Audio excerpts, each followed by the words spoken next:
오늘 우리가 읽은 야고보서 4장 1절에 보면 싸움이란 이야기가 나옵니다. 다툼이란 이야기가 나오는데 그것은 3장 앞에 13절에서 18절에 나오는 이야기에서 연결되고 있습니다. 우리 3장 14절, 15절, 16절 우리 한번 읽어볼까요? 3장 13절부터 시작. 너희 중에 지혜와 총명이 있는 자가 누구냐? 그는 선행으로 말미암아 지혜의 온유함으로 그 행함을 보일지니라. 그러나 너희 속에 독한 시기와 다툼이 있으면 자랑하지 말라. 진리를 거슬러 거짓말하지 말라. 이러한 지혜는 위로부터 내려온 것이 아니요 땅 위의 것이요 정욕의 것이요 귀신의 것이니 시기와 다툼이 있는 곳에는 혼란과 모든 악한 일이 있습니다. 예. 그러니까 지혜는 두 가지가 있는데 하늘의 지혜가 있고 이 세상의 지혜가 있다는 것입니다. 이 세상의 지혜는 정욕적이고 또 귀신의 것이다 이런 이야기를 하고 있는 것이죠. 그렇기 때문에 그 정욕적이고 귀신의 것에 나오는 그 지혜는 하늘의 지혜와 달리 시기와 다툼이 일어난다고 보는 것이죠. 지금 하늘의 지혜는 화평하고 또 긍휼하고 또 선한 열매가 가득한 또 거짓이 없는 하늘의 지혜는 자기 혼자 누리는 지혜가 아니라 모든 사람이 함께 누리는 지혜입니다. 그러니까 우리 그리스도인들이 가져야 될 지혜는 나 혼자 달되려고 하는 것이 아니라 온 공동체가 또 온 인류가 함께 선하게 열매를 맺도록 하는 것이 하나님의 주신 열매입니다. 그 하나님의 지혜입니다. 근데 세상의 지혜는 그렇지 않는 거죠.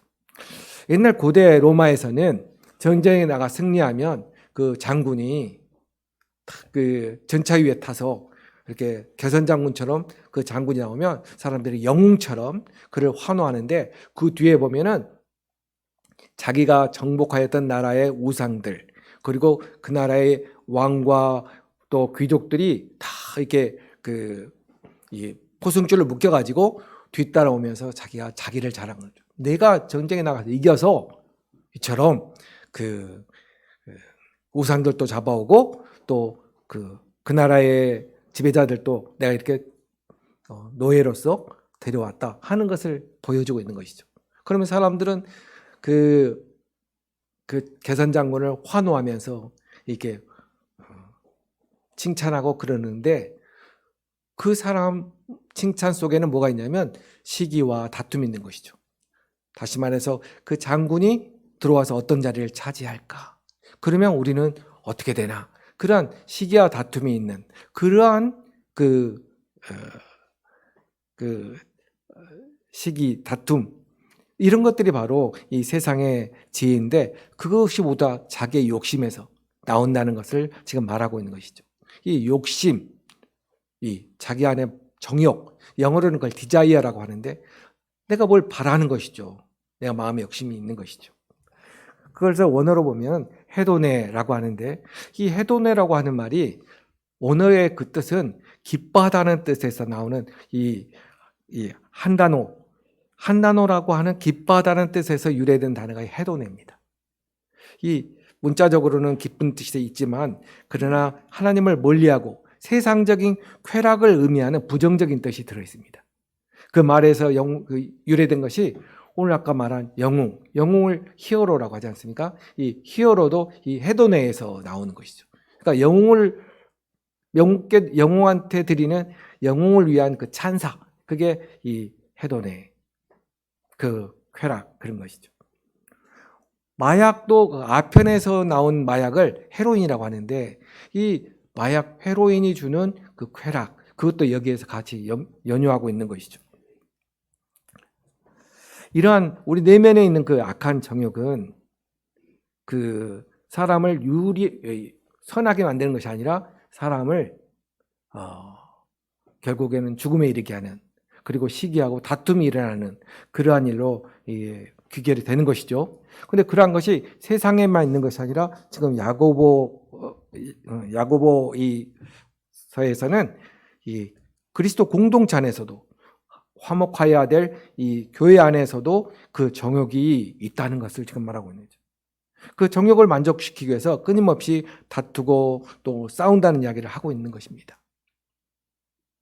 사도 바울은 로마서에서 자신의 내면에 있는 죄, 자신의 내면에 있는 그 정욕에 대해서 끊임없이 내적으로 투쟁하는 것을 기록하면서 자신이 그러한 내적으로 그런 그 정욕에 대한 그 욕망이 내 자신에게 있는데, 근데 그것을 예수님께서 그걸 아시면서도 우리를 그것을 정죄하지 않으시고 의롭다 하여 주시는 그 놀라우신 하나님의 은혜, 그거에 감사했던 말을 하고 있습니다. 우리 한번 찾아볼까요? 로마서 7장입니다.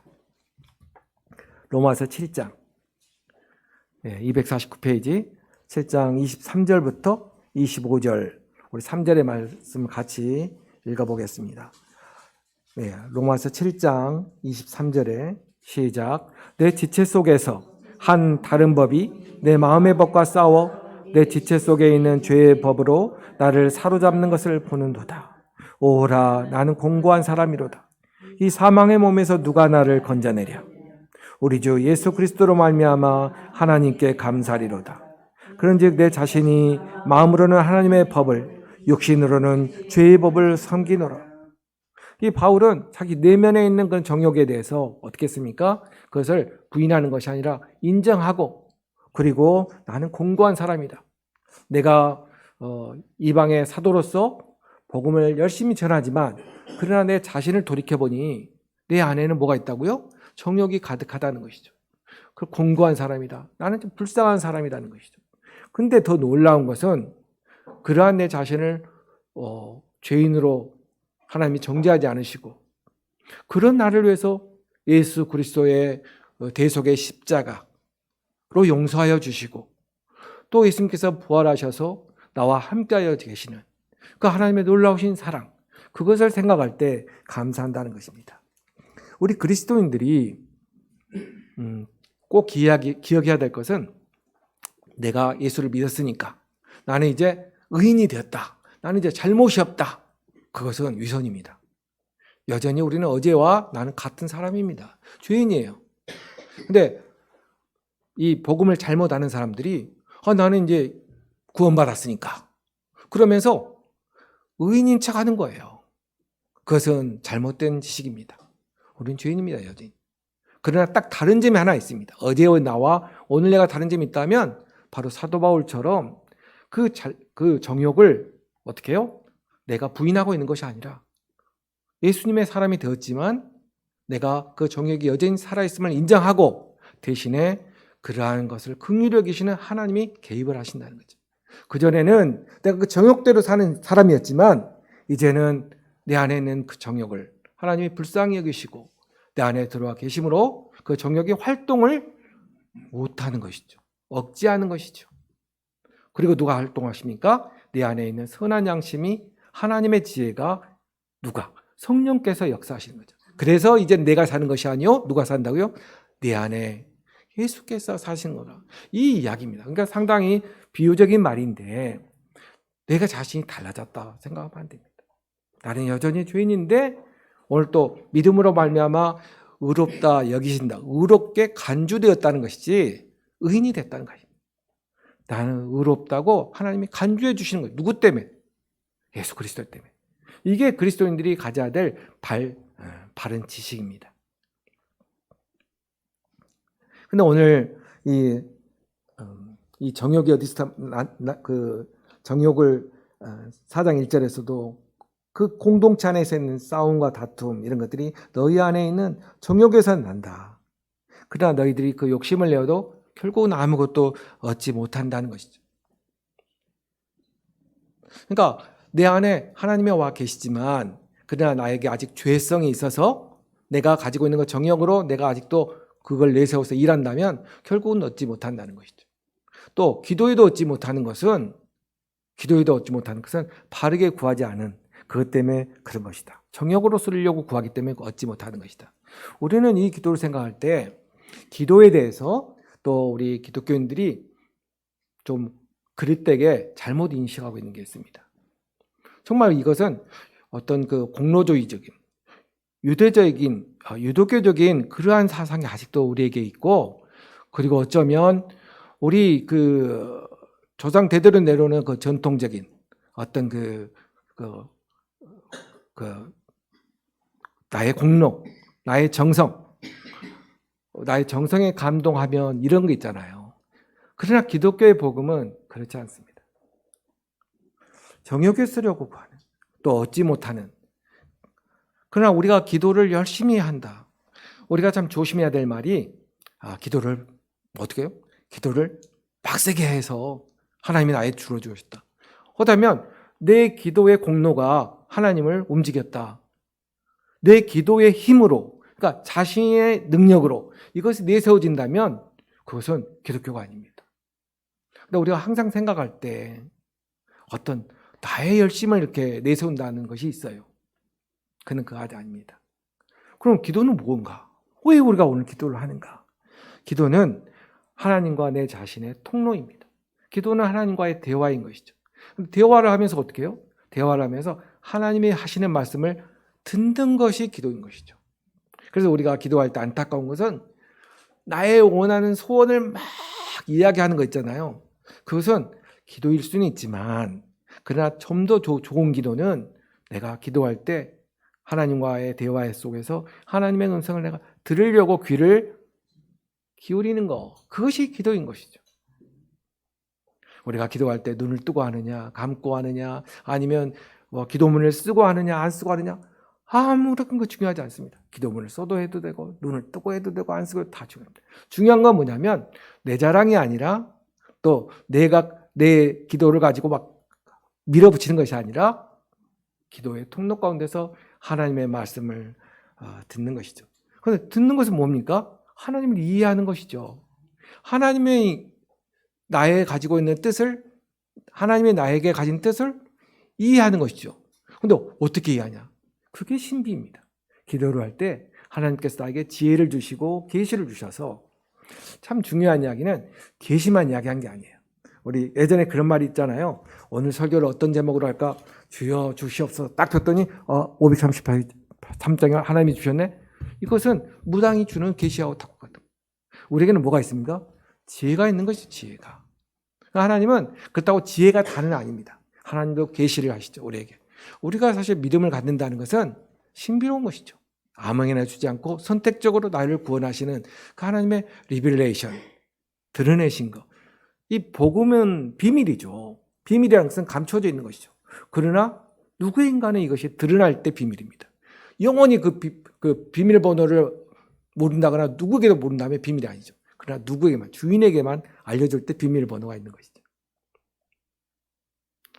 그런 것입니다. 복음은 하나님께서 택한 자들이 하나님이 대화하고 싶은 것이죠. 대화에서 하나님의 뜻을 깨닫고 하나님을 이해하게 되는 것이 기도입니다. 하나님을 이해하게 되는 것이죠. 하나님이 얼마나 우리를 사랑하시는지 나를 깨닫는 것이죠.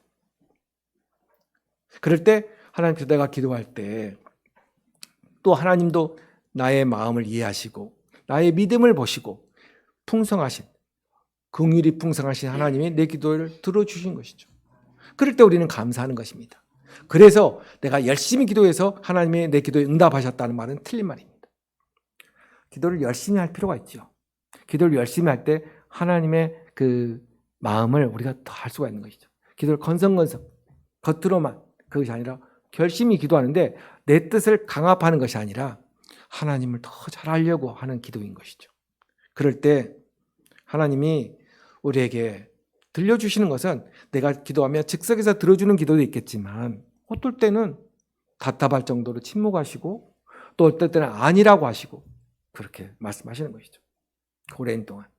그러니까 기도는 내가 아니라 하나님이 주시는 응답이다. 그 응답을 들을 줄 아는 거죠. 사실은 기도를 할 때 시원한 것은 내가 막 울면서 그냥 울부짖으면서 할 말 다 하고 나면 시원해요. 카타르시스가 있어요. 우리 그럴 때 그 상담할 때도 그렇잖아요. 상담을 제일 잘하면 상담자를 그 상담받으러 온 사람의 말을 막 들어주면 말하면서 본인이 울잖아요. 그러면 가면서 감사합니다. 그래요. 나는 별로 한 말이 없는데. 근데 그걸 쏟아내는 것이죠. 그래서 기도할 때도 그런 식으로 기도하는 거 아니에요. 그것은 사람들 간에 하는 것이고 기도는 하나님의 음성을 내가 들을 때, 그럴 때 하나님을 이해하게 되고 하나님의 그 성품을 내가 닮아가는 것이죠. 하나님의 성품을 닮아가죠. 그래서 나의 뜻을 성취하는 어떠한 도구가 아니라 하나님의 뜻을 이해하는 도구이고 하나님의 뜻대로 내가 행하게 되는 그것을 내가 기도로 해서 얻는 것이죠. 오늘 우리가 주일 오늘 오전 예배에서도 바로 그 하나님의 은혜를 어떻게 깨닫습니까? 우리가 기도하면서 이신칭의 은혜, 믿음으로써 우리가 의롭게 된 그거에 기도하면서 감사하게 되는 것이고 내가 어떠한 처지에 있더라도 오늘 언약하신 것은 바로 이 땅의 상속자인 것. 이 땅에 내가 예수 그리스도의 이제 그 뒤를 따라가서 예수님이 이 만물을 지배하는 이 일에 나도 동참하여서 바로 내가 이 세상의 상속자로서 바로 하나님이 나와 함께 하시는 그 무엇보다도 하나님의 긍휼하심이 나와 함께 계시고 또 그 하나님의 능력이 있기 때문에 오늘 기도하는 것이죠. 그래서 하나님의 뜻에 따라서 또 긍휼하심이 있으니까 우리가 기도할 때 그 신유의 능력이 나타날 줄 믿습니다. 그 시기가 중요한 게 아니라는 것이죠. 바로 이처럼 우리가 바르게 기도할 때 하나님께서 그 기도의 통로가 제대로 일치가 되는 것이죠. 그러고서 야고보가 4절에서 가늠한 여인들아 세상과 벗된 것이 하나님과 원수됨을 알지 못하느냐. 그런즉 누구든지 세상과 보시되고자 하는 것은 스스로 하나님과 원수되는 것이다. 이 가늠하는 이야기는 구약에서도 자주 나오죠. 바로 이스라엘이 가늠한 여인과 같이. 근데 오늘 이 야고보가 사도 야고보가 아니라는 말씀은 저는 했죠. 야고보는 바로 예루살렘 교회의 지도자로서의 야고보. 그가 한 이야기가 바로 간음이라는 것은 자기의 남편을 두고 여자가 다른 것에 마음을 뺏기고 있는 것을 간음한 여인이라고. 그러니까 하나님과 우리와 관계는 신랑과 신부의 그 친밀한 그리고 또 언약적인 그런 관계로서 우리를 하나님은 아시는 것이죠. 신랑 되신 예수 그리스도 또 우리를 신부로 맞이한 주님을 우리가 언약적인 관계로 우리가 되어 있는데 그 신부가 자신의 욕심을 채우기 위해서 싸우고 다투고 그런다면 신랑 되신 그 하나님이 안타까워하시는 것이죠. 우리는 언약이 돼 있는데 언약 관계인데 왜 나를 멀리하고 자신의 욕심을 위해서 자신의 정욕대로 저렇게 살아갈까? 그것을 하나님께서는 우리에게 뭘 심어주셨냐면 우리가 구원받았을 때 우리 안에 성령께서 거하시는데 그 성령이 시기하는 것이죠. 나의 그 들뜬 마음, 나의 그 엇나가는 그 마음을 성령께서 시기한다는 거죠. 그러니까 이 시기하는 하나님, 시기하는 성령, 이것은 그 하나님의 나에 대한 사랑을 인격적으로 표현한 것입니다. 부정적인 뜻이 아니라 시기한다는 것은 어떤 사람들의 부부관계처럼 비유해서 하나님이 우리를 얼마나 사랑하시는지 성령이 시기하기까지 하나님이 우리를 사랑한다는 이야기를 하는 것이죠. 너희는 하나님이 우리 속에 거하게 하신 성령이 시기하기까지 사모한다 하신 말씀을 너희가 반드시 알아야 된다는 것이죠. 그러니까 우리가 믿음의 사람이라면 우리가 하나님의 지혜를 떠나서 다른 정욕을 구할 때에 우리의 마음이 아무렇지도 않는다면 그것은 내가 의문을 가져봐야 되는 거죠. 내가 거듭난 사람인지, 내가 그리스도인인지, 내가 그리스도께 속한 사람인지 한번 생각을 해봐야 됩니다. 반드시 마음이 불편하고 또 회개하고 그렇게 되는 법입니다. 왜? 내 안에 성령께서 나를 가만두지 않기 때문에 성령께서 시기하고 나를 흔들어 고치려고 하는 것이죠. 돌이켜서 다시 하나님과 화목하게 되도록 내 자신을 하나님께서 흔드는 것이죠. 우리를 다시 하나님과 친밀하게 또 충만하게 교제하기를 원하시는 거죠. 제가 아까 잠깐 장로님하고도 이야기를 했는데 장로님이 저도 요즘 이제 날씨가 워낙 좋아가지고 산책을 하다 보면 그냥 라디오 끼고 찬송 소리 크게 틀어놓고 또 뭐 유튜버 틀어놓고 정치 이야기 듣고 다 들리잖아요. 그 운동이 아니에요. 그것은 운동이 아니라 그것은 그냥 듣고 있는 거예요. 다만 내 다리가 움직이는 것이죠. 물론 조금의 운동은 되겠지만 진정한 운동은 다 꺼두는 거죠. 꺼두면 뭐가 열립니까? 귀와 머리가 열리는 거죠. 그러니까 머리가 내 방송에 꽂혀 있는 것이 아니라 내 머리를 누구로? 명상의 세계로 하나님을 향한. 그 하나님께서 그 속에 뭐가 됩니까? 기도가 되는 거예요. 내가 명상할 때 하나님께서 나와 통로가 되어서 하나님이 나에게 주시는 말씀이 있죠. 오늘 나에게, 그리고 나의 앞날에 주시는 이야기가 있고, 우리 교회를 향한 사랑이 있고, 그때 넘쳐나는 거예요. 걸으면서 기도하는 것이죠. 걸으면서. 틀림없이 달라집니다. 이건 정말 너무 확실합니다. 그래서 하나님과 친밀하게 이렇게 교제하는 것이죠. 저도 유튜버를 많이 보지만, 저도 네이버도 보고 많이 보지만, 나이가 들어갈수록 이 시간이 늘어난다는 거예요. 나이가 들어갈수록 1시간을 넘기면 안 됩니다. 나 1시간이나 봐. 나 1시간 안 봐. 10분 보고, 또 1시간 뒤에 20분 보고, 또 자기 전에 30분 보고, 다 더하면 2시간이 넘어간, 3시간이 넘어가는 거예요. 그 시간이 아닙니다. 그것은 땅으로부터 난 지혜에 가깝습니다. 하늘로부터 난 지혜는 어떻다고요? 하늘로부터 난 지혜는 화목하고 선하고 선한 열매를 많이 맺게 하는 그런 지혜인 줄 믿습니다. 사실은 신앙생활은 굉장히 실질적인 것입니다. 신앙생활은 추상적인 게 아니에요. 관념적이지 않습니다. 내가 믿는다. 입으로 아무리 믿습니다 이렇게 크게 해도 그 믿는 게 아닙니다. 그 나의 신념일 뿐이죠. 믿는다는 것은 뭐냐면, 믿는다는 것은 행하는 것입니다. 내가 라디오를 꺼버리는 거죠. 내가 기도하는 것이죠. 내가 성령으로 충만하여서 하나님과 함께 교제하는 것이 바로 믿음의 사람인 줄 믿습니다. 만약에 이렇게 시기와 질투 가운데 두면 하나님과 멀어지고 하나님과 단절되는 거죠. 하나님과 단절될 때 내 안에 있는 그 욕망, 정욕이 씨를 맺는 것이죠. 싹을 틔는 것이죠. 그 싹이 죄의 싹을 틔우는 것입니다. 그래서 그 욕심이 죄를 낳는 것이죠. 근데 그래도 놔둔다. 그럼 죄가 계속 자라갖고 결국은 사망하는 것이죠. 그게 바로 심판이라는 것입니다. 욕심이 죄를 낳고 죄가 사망을 낳는다. 그건 분명한 진리인 줄 믿습니다. 우리 신앙생활이 어떤 영웅처럼 스타가 되는 게 아니라니까. 우리 신앙생활은 안식하는 것입니다. 화평하는 것입니다. 하나님과 함께. 사랑하는 성도 여러분, 내 안에 있는 정욕을 인정하시기 바랍니다. 내 안에 있는 정욕이 없다 하지 마시기 바랍니다. 정욕이 있는데 내 안에 그 정욕에 내가 매어 살지 않고 내 안에 거하시는 성령의 뜻에 따라서 성령과 함께 교제하면서 사는 그 행복을, 그 즐거움을 누리시기 바랍니다. 정욕과 교만을 물리치고 겸손하시기 바랍니다. 오늘 말씀처럼 나를 자랑하지 않고 하나님을 자랑할 때 나는 겸손해지게 돼 있습니다. 하나님을 가까이 하시기 바랍니다. 그에게 복종하시기 바랍니다. 이 복종이라는 말이 얼마나 좋은 말이냐면, 복종은 종이 주인한테 대할 때 복종이라고 합니다.